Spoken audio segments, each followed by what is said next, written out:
Chemical Romance played the Coliseo over here in Lisbon, and I remember it being like the closest thing I've ever imagined Beatlemania being. Right. So the crowds were like beyond anything I'd ever seen. I was like levitating. Was it always like that with My Chem shows?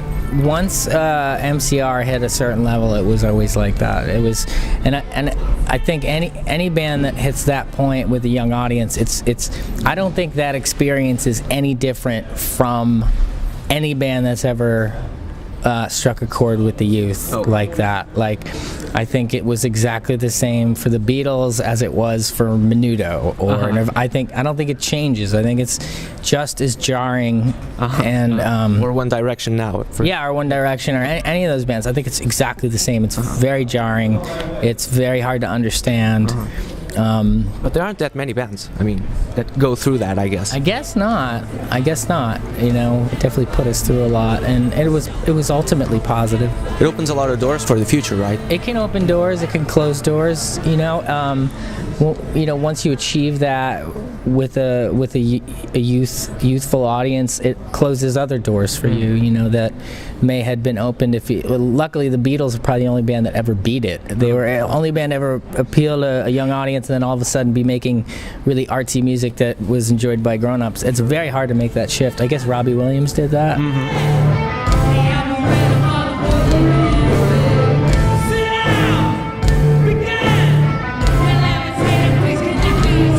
Your longtime fans, are they still that intense? They're passionate about the music still.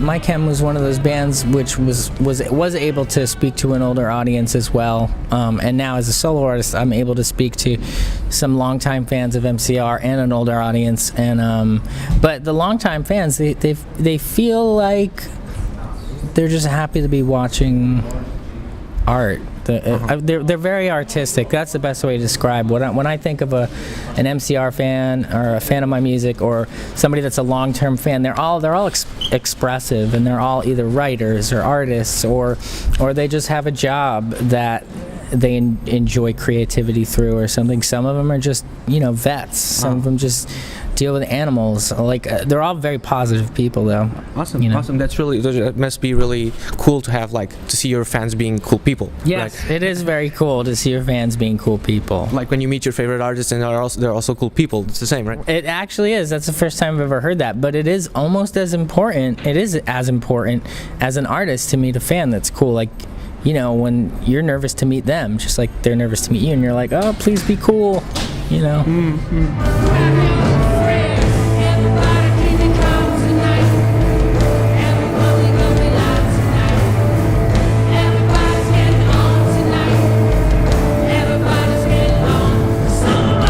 Hesitant alien, what is the alien hesitant about? It obviously refers to me being very hesitant in the public eye in terms of showing. I think, once you're in a band and you're just a group of guys and you're like a gang, and then all of a sudden you get very big, you're forced into these situations that feel very alien to you, and like things like the red carpet and being on some shows on MTV that were like geared towards very young kids, and that kind of happened all over the world to us while being this very aggressive band. And it never really goes away, does it? I don't. That feeling, I mean. No, it doesn't. The feeling doesn't go away. Like, one of the few places I feel like normal or at home is on stage or in my own home. I don't really feel normal in airports or in the streets or anything. My record, all the reviews have been very positive. And sometimes in a positive review, you can learn something about yourself. This one writer had written about my record, and I learned about all these influences I didn't know I had, so that was kind of cool. That's a new way of getting to know new music, I guess. Right, yeah, through reviews of your album.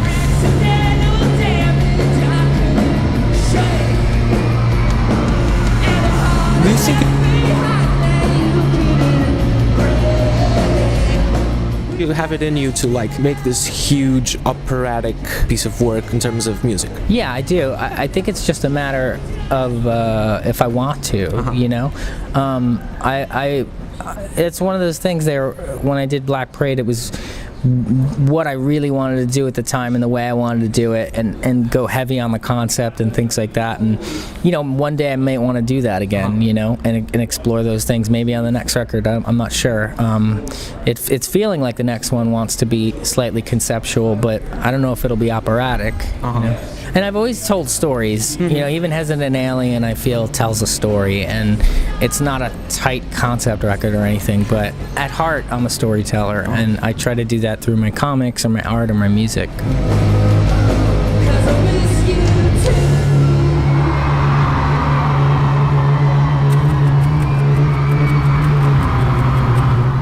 It's well documented, your history with comics and cartoons. What are your favorite cartoons right now? I think of the ones that I watch with Bandit, and we really like Regular Show.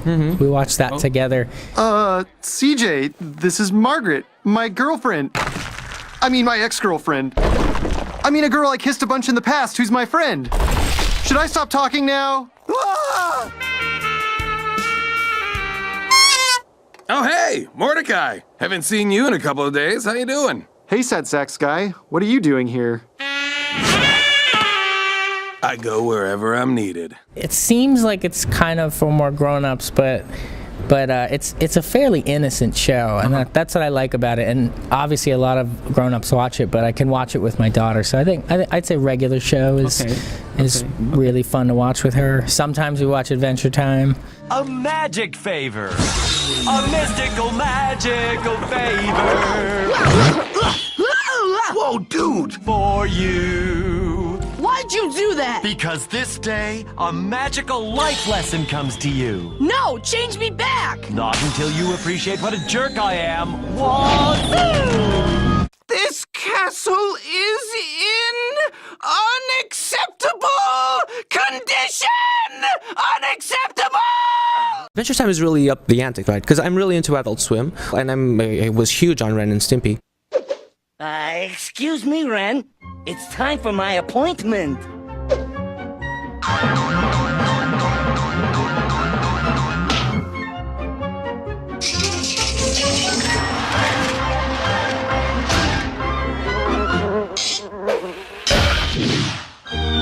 I really feel like Adventure Time is, especially with later seasons, it's really gotten insane, right? It has. It's gotten a lot stranger. I was just having a conversation on Twitter with somebody because we both saw an episode that we thought that they were suggesting that Finn lost his virginity in the episode, and we're pretty sure that's what they were trying. Even if they weren't trying to imply it, it's definitely what they implied in the episode, and we were like, this show's gotten pretty weird. Finn? I'm a buff baby that can dance like a man. I can shake 'em my fanny, I can shake 'em I can. I like Adventure Time. I like things that push boundaries. It's cool. Like it's she's obviously too young to understand what's going on in a situation like that. But and probably arguably people could say, well, you shouldn't let your 5-year-old watch Adventure Time anyway. But she likes adventure and she's smart. So there you go. Baking pancakes, making bacon pancakes. Take some bacon and I'll put it in a pancake. Bacon pancakes, that's what it's gonna make. Bacon pancake.